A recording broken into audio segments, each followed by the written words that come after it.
So now let's do the extending this. Go ahead. okay, so let's do again the select from companies. Okay,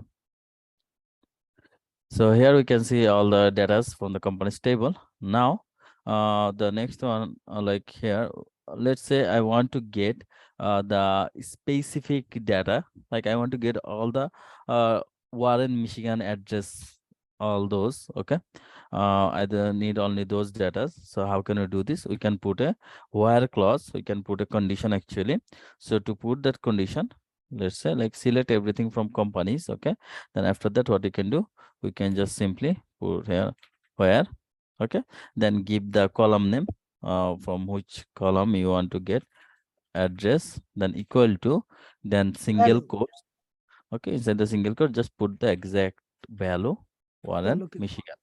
Okay, now Right? if I run this, see, only this Warren Michigan one we can see. Not difficult at all, right? Simple. Database query is simple, but this is actually your part of the code job.